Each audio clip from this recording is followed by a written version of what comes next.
no? Some of you began your journey in the Philippines, no? Do you remember the days that you're a pre-service teacher? The late nights, crafting lesson plans on Manila paper because that time projectors are not available. The nervous trembling of your hands during your first teaching demonstration, praying your critic teacher would not spot the typo on your visual aid. You were honed in fire. You were trained not in the comfort of abundance, but in the creativity of scarcity. You learned to teach reading with nothing but a tattered book and your own animated voice. You learned to manage a class of 60, not with technology, but the sheer force of your presence. So many of you really began in the Philippine teacher education system. You were trained in the Philippines, you were part of our teacher education institutions. In fact, you took the licensure exam, no, as part of the licensing system, and you entered the classrooms.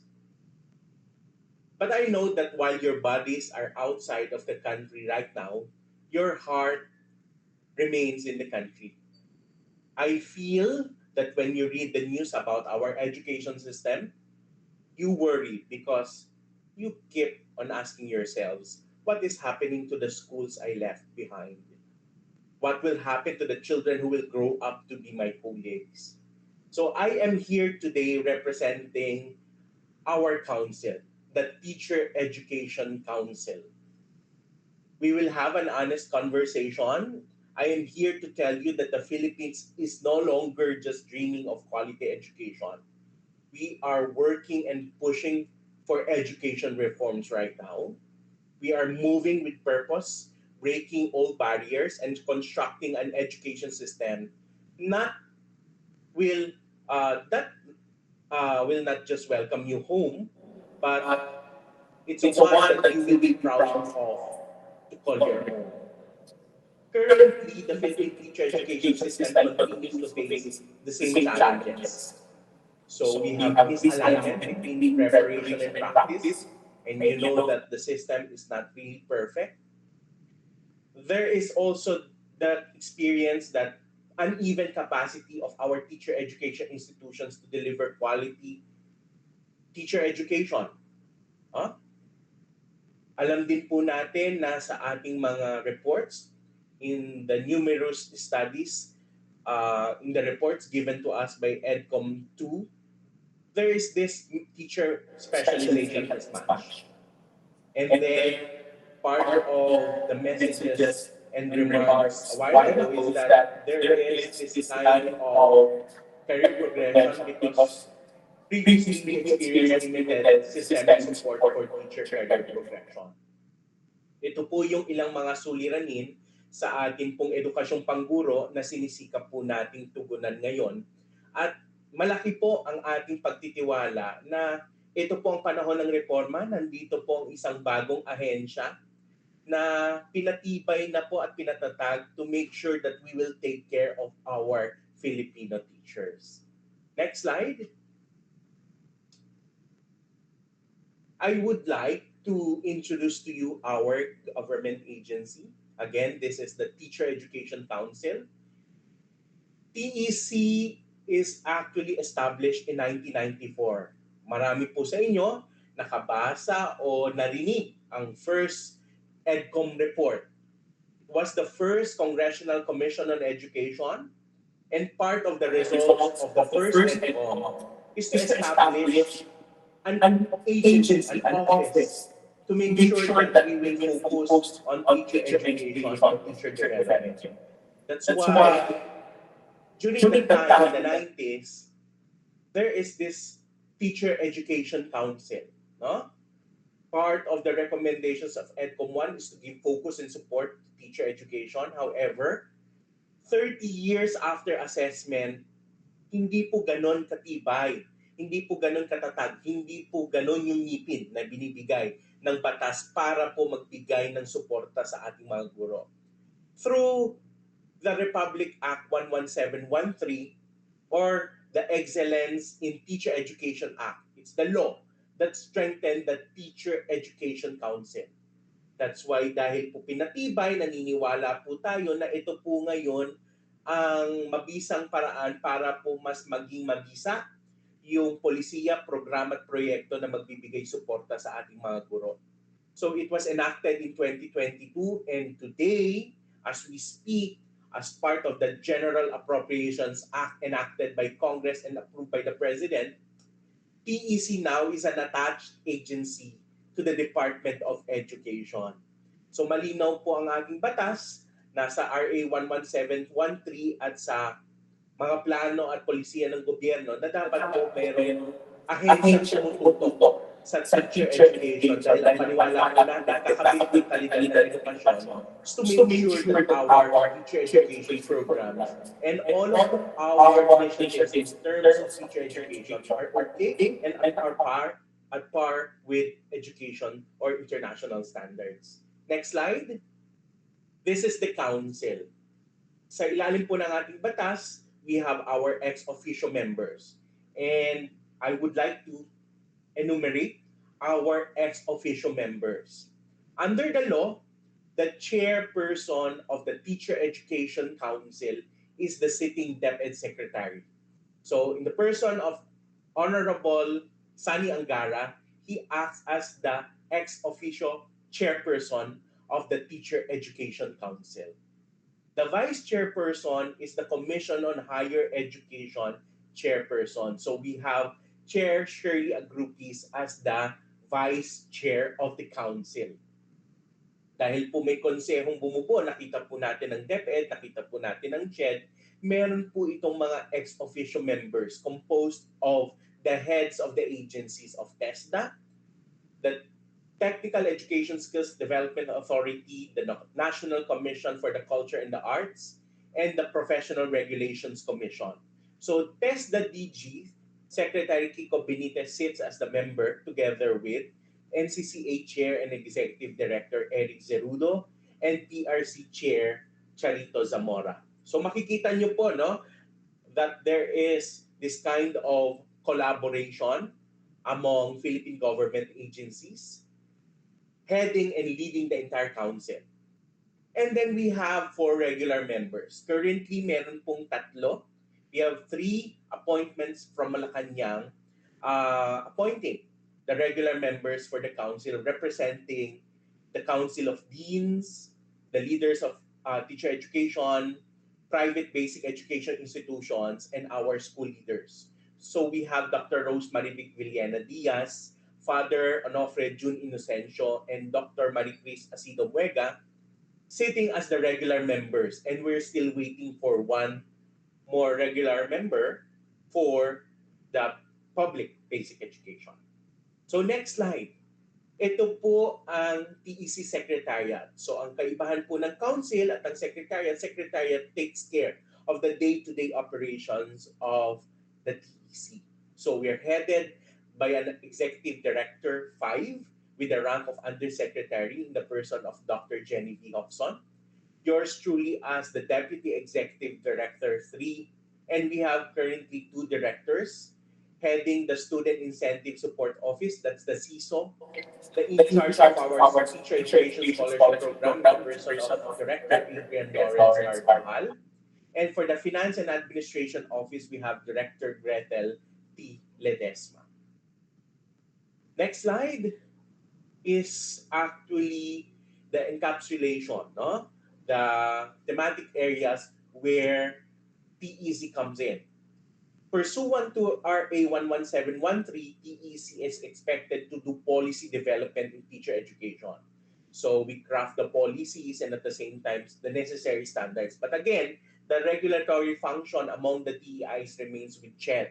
2 is that TEC is composed of many agencies. It's all about the coordination and collaboration among the mandates of these different agencies. Nag-uusap-usap to make sure that on how these specific agencies and other government agencies and stakeholders can do for teacher education. Third is to do quality assurance in terms of teacher education. That's why later on you'll see our initiatives aligned no, with the current standards that we have nationally and internationally.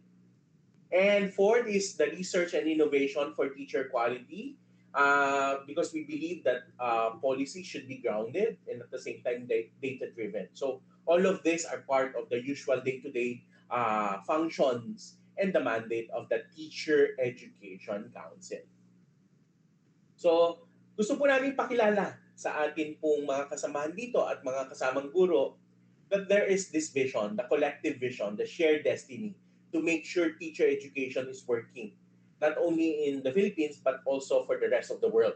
And that is the roadmap drafted, developed to make sure that we will support teacher education. So this is the Teacher Education Roadmap 2035. It's a decade-long strategy. The dream is a strategic plan, decade-long direction for the development and the professionalization of Filipino educators. So ito po ay dokumento, plano para sa guro kung paano po natin gagawin na suportahan sila sa susunod na mga taon.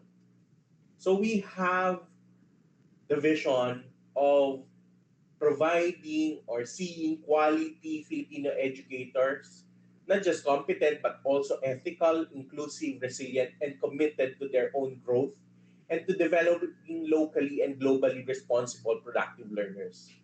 So we divided our roadmap into three milestones: the foundation years until next year, mainstreaming years from 2028 to 2030, and the sustainability years from 2031 to 2035. So the roadmap is actually composed of four pillars. Pillar one is about elevating and promoting the teaching profession.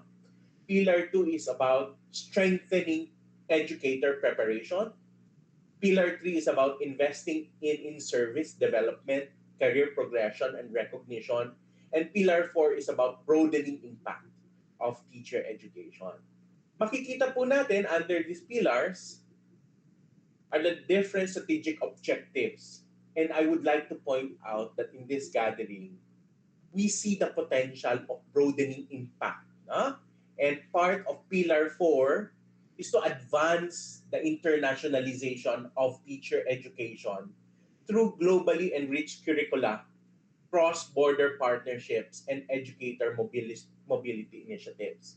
So when we say strategic objective 4.3, we do believe that it's not just in the context of Philippines, no? We are also benchmarking and making sure that our teacher education programs are at par in terms of global standards and make sure that our Filipino teachers can compete for the rest of the world. Next slide. You can see here, actually, the different initiatives to make sure that we advance the internationalization aspect. No? The integration of global best practices in terms of our teacher education curriculum so that our teachers are prepared well for the Philippines and for the rest of the world. We would like to highlight also supporting educator mobility because TEC believes that, again, it's part of the global dynamics that we are not just working and teaching for the Philippines, but should be thinking uh, outside. No? So part of that is the development of structured exchange pathways for Filipino teachers abroad to contribute to Philippine teacher education and also the recognition of international teaching experience within career stage and professional growth frameworks. Part also of the plan and the initiatives of the Teacher Education Council is to formalize cross-border partnerships, no? Partnerships for joint programs in teacher training, research, and policy dialogue. Next slide. So what we are doing in the Philippines right now, would like to mention all of this. No? Uh, we're doing a lot in terms of teacher education. So next slide, you can see here the current work in the country in terms of reframing the pre-service teacher education curriculum. No? bahagi na po ng reforma ay siguraduhin po na ang atin pong current curriculum ay narevisa po, naayos, at ito po ay slated for implementation because we want to make sure that our teachers are more responsive, flexible, relevant, and future ready. So we mapped our curriculum with ASEAN quality reference frameworks. Again, the heart of this curriculum reform, reframing the pre-service teacher education curriculum, is about making sure that our Filipino teachers are of quality, they are content specialists, they are innovative, they are data informed, they are lifelong, life-wide learner, as well as inclusive and values driven. So the reframed curriculum visualizes how context in education serve both as a guide and goal of a teacher education curriculum and the goal of the teacher education curriculum that aims to develop a quality Filipino teacher. So ito po laman niya ang ilang mga uh, paniniwala at resulta ng pag-aaral to make sure that our teachers are well trained and they are prepared for the challenges of the profession. Next slide. Uh, we finished the work in terms of aligning the licensure examination of professional teachers in terms of the teacher education curriculum. Marami sa inyo nakapag-take ng exam pero hindi naman yun yung specialization. And good news is that last September 2025 exam, we added specializations no, sa atin pong LEPT to make sure that the curriculum and their program is actually aligned with the license aspect or the licensing system that we have. So we added early childhood, we added special needs education, we added the physical education separate with the cultural and arts education to make sure together with that BTV10 to make sure that all of these exams given by the Professional Regulations Commission, they're matched no, with the standards given to them by their respective PEIs as regulated by the Commission on Higher Education. So this alignment ensures that the examination accurately reflects the competencies required for teaching at various educational levels and field of specializations. Next slide is the work of the different agencies, the Commission on Higher Education, DepEd, PRC, PEC, and EDCOM. No? We are monitoring TIs for transparency and accountability so that our teachers no, are really studying, honing their skills with the legitimate teacher education programs. So we launched the Filter or the Philippine Teacher Education Registry. It's a national database of legitimate teacher education programs. Naririnig nyo siguro sa social media na ang ating mga teachers are actually victims no, of diploma mills and at the same time by institutions which are not part of the legitimate TIs under our existing laws. So to combat proliferation of diploma mills and unaccredited programs in teacher education, meron na pong nagbabantay, meron na pong listahan, may gabay po ang ating mga teachers to make sure that our teacher education programs, their credentials are well protected. Next slide is about designating teacher education centers of excellence. No? So, nandito po at alam po natin ang tinatadhana ng RA 11713 that the designation, the identification of centers of excellence in terms of the teacher education is part of the mandate of the Teacher Education Council. So, this year, actually, yesterday, no? That is the deadline of submitting the required means of verification and other documents for the application of teacher education centers of excellence, no? To make sure that we'll continue to support institutions training our teachers. So we have classified this into two. Dati meron po tayong centers of excellence at centers of development, but as part of the reform program under the designation of the Teacher Education Centers of Excellence, We have the National Teacher Education COEs na meron pong particular cut-off score, and then yung COD or the Center of Development is for the Regional Teacher Education COEs. So ito po yung initiative natin to identify and designate, no, performing TEIs and provide the necessary incentives and support for these institutions. Part also of the work of the Teacher Education Council is to make sure that we will fund our would-be teachers in the future. So, under the law, at ito po isang magandang balita po para sa ating lahat, is that for the first time, under RA 11713, the Teacher Education Scholarship Program was established, no? And in fact, under the current 2026 General Appropriations Act, meron po na itong funding ng 103 million for the 1,200 scholarship slots covering the priority programs. Nakita po namin na meron po dapat tayong magiging tulong, magiging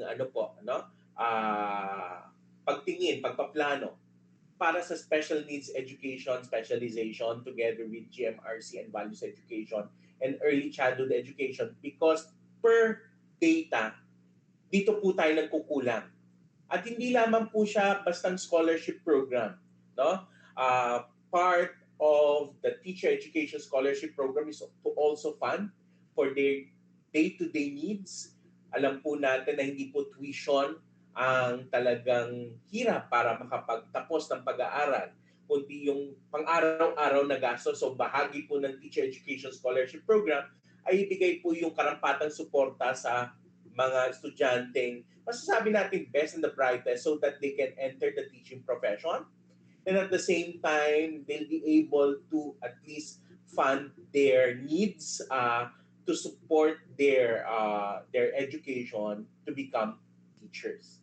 So yan po ang magandang balita para sa scholarship program ng TEC. And then part of the work of the council is to recognize professional growth through career stage frameworks.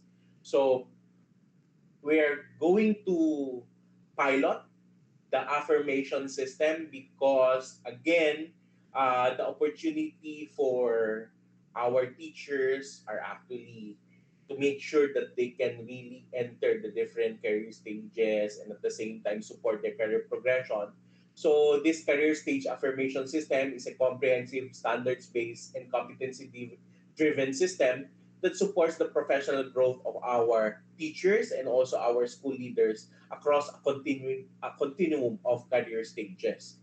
So returning teachers, syempre po kapag plug in na po namin to, is that they can directly benefit from formal recognition of their overseas work. So we hope that we will be able to capture that kind of system in this career stage affirmation system. So baka dumating din ang panahon na kapag kayo nakapag-isip na bumalik at maging bahagi ng public school system at ng ating pong teaching workforce, ay hindi teacher 1 ulit ang pasok, kundi mas mataas na po na entry level. So dito po natin makikita sa piloting ng career stage affirmation system ang posibilidad ng ganong sitwasyon. Next slide is to also support teacher development via the Teacher Education Excellence Center. No? As part of RA 11713, hindi lamang po dapat sa Metro Manila, meron po dapat ma-set up ng mga regional offices. No? Ang pagtingin po natin dito ay mas inovatibo dahil magkakaroon po ngayon ng presence ang TEC sa mga regional hubs so that we will be able to capture and respond more expeditiously and effectively to the needs of our regions. So part of the projects of the Teacher Education Excellence Center na meron na pong green light from the Department of Budget and Management is to do alternative pathways for educators and special populations. Dahil ang paniwala po natin sa pag-aaral at sa mga study na ang pagpasok po sa pagtuturo ay hindi po yung katulad ng nakasanayan natin na traditional na metodo na kailangan nag-aral ka EDUC, doon ka papasok. May mga pagkakataon at may mga modelo na po ng pagiging guro na hindi dumaan sa ganong aspeto. So, we'll do alternative pathways for our educators, mga discipline-based programs on how they can be supported to enter the teaching profession. That's part of the work. The modes of flexible teacher education program, the mentoring uh, models, induction programs, and the learning support programs that will provide the necessary support to the needs of every locality, of every region. So, yan po ang sinasagot ng ating Teacher Education Excellence Center. So, when you come home to the Philippines, you will return to a teacher education after all of these initiatives that we are really studying, working, and actively transforming toward one clear alignment between preparation and practice. We hope to do stronger quality assurance systems in teacher education. We hope to support the realization of our Philippine professional standards by defining career progression. The ethical and professional recognition frameworks also are part of the consideration and the space for global expertise to contribute. Next slide. So, again, dear colleagues, we cannot build this alone. So, the work of reform is actually a marathon. We are undoing years and decades of neglect. But under the new era of this education reform, we are committed to principal transformation. So we're fixing the house, we're making sure that that kind of diaspora of teachers bring global insights, no? And at the same time, the experience in terms of international classroom shape new competencies, and we do believe that cross-border experience strengthens curriculum reform. Huh? So, to our global Filipino teachers, we hope that you will continue to shine, continue to be the gold standard, but every now and then look back home. We are currently fixing the house, we are strengthening the pillars. I am here virtually yet wholeheartedly to deliver this presentation because we commit to building an education system that is robust, meritocratic, and advanced so that one day when you decide to pack your bags and come home, you will find an education system that is not broken but thriving. We are supporting this for the love of our teachers. Please, please help us build this future. Together, we will rise. Para sa bata at para sa bayan, mabuhay ang Global Filipino Teachers, mabuhay ang Teacher Education Council, mabuhay ang Bagong Pilipinas. Muli, magandang umaga at maraming salamat. Dok, magandang umaga po. Magandang hapon. Magandang umaga mula sa amin dito sa Litang Silangan. Magandang umaga po at magandang hapon sa amin dito sa Pilipinas. Magandang hapon sa ating bansang Pilipinas. Thank you very much, Doc, for a very transformative and brilliant presentation. It aspires our educators all over the world, to be honest. I am not an educator, but I was inspired of the pathways that you have provided for our teachers that would be a stepping stone to be ready and more globally competitive. Maraming salamat for doing that pathway. So we just have a few questions in here, if you will allow us to do it. So number one, Doc, how well our current teacher education programs preparing educators for the realities of multicultural and global classrooms? So when we are going back, we would like to understand how well our current teacher education programs preparing educators for the realities of multicultural and global classrooms. Yeah. Thank you for that question, ma'am. No? Part of actually assessment is that we are not really preparing our teachers, no? In terms of the current curriculum, that's why we're trying to reframe our teacher education curriculum. part of the unique features of this reframed curriculum in order to fix, no? And at the same time, make sure that our teacher education programs are responsive to the needs of the current needs of the time. Again, it's not multicultural, it's not diverse, it's not inclusive. That's why um, part of the program outcomes of the Refrain Teacher Education Curriculum is to support our would-be teachers in terms of the different learning spaces. Marami na pong demands ngayon, no? Marami na pong mga pag-aaral na nagsasabi na ang current curriculum natin hindi hinahanda ang ating mga teachers para sa inclusive and special needs context ng ating classroom. Marami po tayong mga batas na nakita sa Pilipinas na sumusuporta sa inclusion and at the same time diversifying, no, yung ating diverse yung ating population. So ang ating Refrain Teacher Education Curriculum, isa sa mga ina-address niya ay meron na pong mga kurso na sa lahat po dapat ng mga magiging guro, meron dapat inclusive and special education component. Bahagi din po ay yung isang taong practicum na dati po ay 3 buwan, 6 na buwan, napakabilis. Dapat meron pong isang taon na ang paniwala po namin is that teacher education is an experiential course. It's not a theoretical one. So yung practice-based, dapat binibigyan ng mas maraming panahon and at the same time, they should be exposed to different learning environment. So we're considering multiculturalism and at the same time inclusion as part of the necessities of the current times as inputs to the reframed teacher education curriculum. At yun po yung ginagawa natin to make sure that our teachers, our Filipino teachers, would-be Filipino teachers, are prepared for that aspect. Longer lead time so that it would be more quality in terms of having the results or outcome. So do we have any questions from our audience? Yes, ma'am.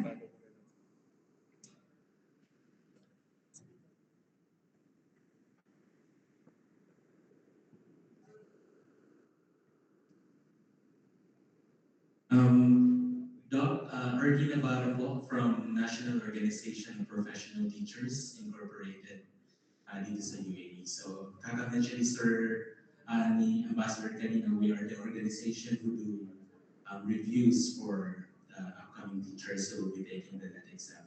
So, Doc, foremost, thank you very much for showing us that roadmap. We as a teachers who are working here in the UAE, you make us excited to go home, knowing that there is a path or a roadmap that is being made for us. My question is, given the technology and the changes in classroom settings right now, in what ways must teacher education evolve to address digital, hybrid, and future-ready learning environments?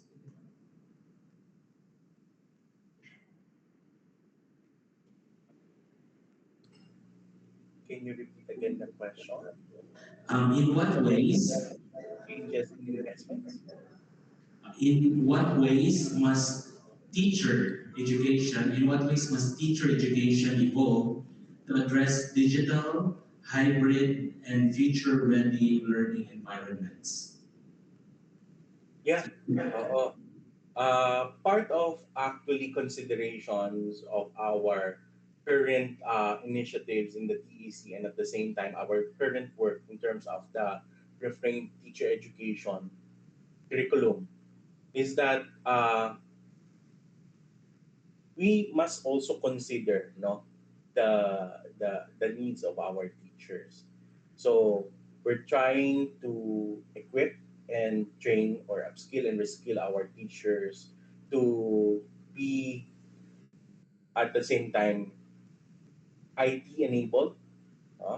Part of the additional features of the current work right now to prepare our teachers is to really go with data analytics, expose them with artificial intelligence. So they are part, no, of the necessary training. We embedded technology use in the professional education and specialization programs na dati wala. No? Remember that in the previous or the current, not the refrain, is that it didn't consider the advanced educational technologies that we have. So AI, for one, is part of the considerations of making sure that we will develop in the next 3 to 4 years. Alam niyo po yung Refrain Teacher Education Program, inalis po yung ilang mga subjects na ang tingin po namin ay hindi naman kailangan for teacher education preparation but focus on longer practicum and at the same time additional professional education subjects that will encapsulate everything that they need so that they can navigate the current work, no, in terms of the teaching and learning process. So education technologies embedded in the specialization and professional education programs. We considered artificial intelligence and at the same time data analytics so that teachers after 3 to 4 years they can really maximize and at the same time navigate the current demands. Kasi ngayon, ang nakita namin, may mga teachers tayo in the field that they are not prepared, they are not well equipped compared with their students. Their students are digital native, they're so advanced. So part of the reform program, most especially in terms of preparing our teachers, is to equip them with the necessary skills so that they are digital, they are future ready teachers, and those who can really manage the teaching learning process. Remember that in the pandemic, nagkaroon pa ng lull moments, no, ng mga adjustments for them to be able to manage hybrid learning environments. Marami sa mga teachers, and we have numbers, that teachers resigned or retired because they cannot navigate. So inputs yon in terms of our reference teacher education program. And we hope to see and at the same time reap the fruits of the referring teacher education programs in order to produce teachers who are not just technology driven but also they are future ready educators in the future. So thank you very much, Dr. Lee. It's very important really to prepare our teachers for more, intellectual, digital, intellectual AI, with procedures and procedures of teaching, like what you've mentioned. Most of the students now are more really advanced. Malilim pala, digital information ang mga bata. So it's really important that we embed this skill to our teachers para mas maging yung pathway natin or journey towards this will be done. So we only have like one more question, okay, for last 5 minutes. Uh, yes, ma'am. Good morning and good afternoon sa inyo po. Well, I'm not so concerned about the digital thing. I myself is an immigrant. Okay, but my concern is the early childhood education, 0 to K to 3 also, because in most of my seminars for teachers, they are not really honed on the teaching of reading. This is a crisis in our country, not only in our country, but globally. And I don't know what is Chad doing now to try to reinvent the curriculum for K to 3 for early childhood, because teachers are not really prepared that much to teach reading to the science of reading and the science of learning. Thank you. Doc, Ayan. you're okay? Okay na po. Yeah. Good, good. Okay, please stop. Again, we have actually courses in the professional education programs in the referring teacher education curriculum that focuses on the theories of literacy. No, part of the content of that is to have discussion on the theories of literacy. you know, when you develop a curriculum, you should also strike balance in terms of the number of subjects and the number of years, no? The current work of TEC in terms of referring teacher education curriculum is that we view that given their basic education background, no, yung pong kanilang pre-collegiate programs, and then the requirements of the teacher education program, nakikita po natin is that minimum they can graduate in terms of 3 years. So we cannot afford really numerous courses, but we'll make sure that all of the requirements, most especially in terms of the literacy and numeracy, they're part of the considerations of the referring teacher education curriculum, um, be considered heavily, no, the foundational skills. So in terms of the Bachelor of Early Childhood Education and Elementary Education, there is the specific specialization course on pedagogy and the teaching of reading and literacy. So hindi lang po siya generic in developmental reading, but the focus is on the pedagogy and teaching literacy. So again, part din po of the necessary support to make sure that we have adequate and performing functional early childhood educators is the large chunk of the scholarship grants given to ECE majors.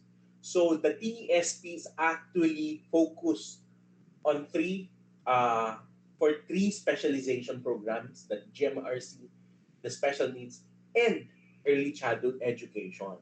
So just to give an answer in terms of the angle of early childhood education. And in terms of our Teacher Education Excellence Center, I discussed that, no, as part of the current TEC work. TEC will focus also in terms of supporting programs in service training programs for our teachers. In fact, ma'am, no?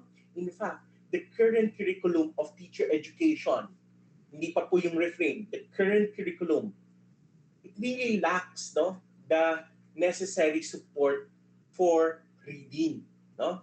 That's why TEC will not just depend on the formal or the mainstream curriculum. The referring teacher education curriculum can also feature an additional certificate or specialization. So hindi lang po yung regular curriculum, pwede po may certificate program. Kasama po dyan yung reading education at yung other specializations na kailangan po. So hindi lang po yun, I think, sa subject, but we can really angle it on in terms of the the topics and at the same time the subjects under those programs. So I think PEC is working not to forget reading, but to support the needs of our would-be teachers to facilitate teaching reading and the science of learning.